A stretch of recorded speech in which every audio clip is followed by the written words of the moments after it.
BRS నుంచి suspend అయిన తర్వాత కవిత చేస్తున్న విమర్శలు, హరీష్ రావుపై గుప్పిస్తున్న ఆరోపణలు చూస్తుంటే తన ప్రత్యర్థి ఎవరో ఆమె చెప్పకనే చెప్పారని ఇట్టే అర్థమవుతుంది. తండ్రికి, కుటుంబానికి, బీఆర్ఎస్ పార్టీకి తనను దూరం చేయడం వెనుక హరీష్ రావు పాత్ర చాలానే ఉందని ఆమె గట్టిగా నమ్ముతున్నారన్నది కవిత సన్నిహితులన్నమాట. బీఆర్ఎస్ నుంచి బయటకు వచ్చిన తర్వాత రాజకీయంగా అడుగులు వేసేందుకు ఇక్కడ కవిత వ్యూహాలు రచిస్తున్నారు. కవిత కొత్త పార్టీ పెట్టబోతున్నారా అంటే దానికి కూడా కొన్ని సంకేతాలు ఆమె నుంచే వచ్చాయి. రాజకీయంగా బలోపేతం అవ్వడానికి కార్యాచరణ సిద్ధం చేసుకుంటున్న కవిత 2028 ఎన్నికల్లో తాను పోటీ చేసే సెగ్మెంట్పై కూడా కసరత్తు చేస్తున్నారని చెప్పి జాగృతి శ్రేణులు అంటున్నాయి. ఇక కవిత తాజాగా కేసీఆర్ పుట్టిన ఊరైన చింతమడకలో పర్యటించారు. ఈ గ్రామం సిద్దిపేట నియోజకవర్గంలోనే ఉంటుంది. అది కవిత పుట్టిల్లు.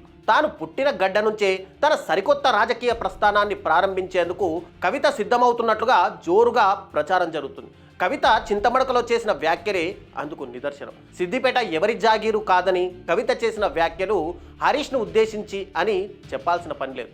రాబోయే రోజుల్లో హరీష్ రావు మీదే తాను పోటీ చేస్తానని కవిత ఇక్కడ చెప్పకనే చెప్పారని రాజకీయ విశ్లేషకులు కూడా అంటున్నారు. ఇక సిద్దిపేట నుంచి అనేక సార్లు కేసీఆర్ పోటీ చేసి ఎమ్మెల్యేగా గెలిచారు. 1985 నుంచి 1999 వరకు టీడీపీ నుంచి పోటీ చేసిన కేసీఆర్ వరుస విజయాలు సాధించారు. తర్వాత 2001 బైపోల్స్, 2004 ఎన్నికల్లో టీఆర్ఎస్ నుంచి గెలుపొందారు. తర్వాత ఆయన ఎంపీగా గెలిచి 2004 బైపోల్స్ నుంచి సిద్దిపేటను తన మేలడ్రుడు హరీష్ రావుకు అప్పచెప్పారు.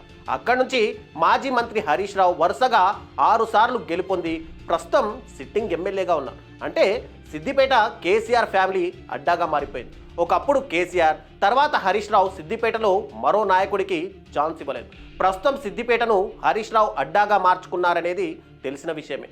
దీంతో కవిత ఫోకస్ అంతా ఇప్పుడు సిద్దిపేటపై ఉన్నట్టు కనిపిస్తుంది. కేసీఆర్ కుమార్తెగా అక్కడ పాగా వేయాలని ఆమె ప్లాన్ చేస్తున్నట్టు విస్తృతంగా ప్రచారం కూడా జరుగుతుంది. సిద్దిపేటను ప్రైవేట్ ప్రాపర్టీగా, కేజీఎఫ్గా మార్చుకున్నారని ఆమె విమర్శించడం, ఇక్కడ ఎవరిని రావద్దని నిబంధనలు విధించడం ఇక కుదరదు అనే హెచ్చరికలు పంపడం వెనుక కవిత వ్యూహం భవిష్యత్ ప్రణాళికలో భాగమే అని ఒక టాక్ వినిపిస్తుంది. ఇక బీఆర్ఎస్కి అవినీతి ముద్ర పడడం, గత ఎన్నికల్లో పార్టీ ఓటమి పాలు కావడం, నాయకులు పార్టీకి దూరం అవ్వడంలోనూ హరీష్ రావు పాత్ర ఉందని చెప్పి కవిత ఇక్కడ బలంగా నమ్ముతున్నారట.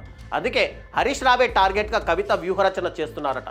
సిద్దిపేటను అడ్డాగా మార్చుకున్న హరీష్ రావును అక్కడ ప్రజల ముందే దోషిగా చూపించాలనే ప్రయత్నంలో కవిత ఉన్నట్టు ప్రచారం నడుస్తుంది. 2028లో జరిగే ఎన్నికల్లో కవిత సిద్దిపేట నుంచి పోటీ చేయడం ఖాయమనే టాక్ అటు సోషల్ మీడియాలోనూ, ఇటు బీఆర్ఎస్లోనూ, జాగృతిలోనూ వినిపిస్తుంది. ఇక సిద్దిపేట నుంచి 5 సార్లు కేసీఆర్ గెలవడం, కేసీఆర్ పుట్టిన ఊరు అక్కడే ఉండడంతో ఆ సెంటిమెంట్ వర్కౌట్ అవుతుందని కవిత భావిస్తున్నారట. అంతేకాదు ఎక్కువసార్లు గెలిచినందువల్ల హరీష్ రావు మీద ఉన్న వ్యతిరేకత కూడా ఆమెకు కలిసి వస్తుందనేది ఆలోచనగా చెప్తున్నారు. అదే గనక నిజమైతే రాబోయే ఎన్నికల్లో తెలంగాణ మొత్తానికి Siddipet talk of the politics కావడం ఖాయంగా కనిపిస్తుంది.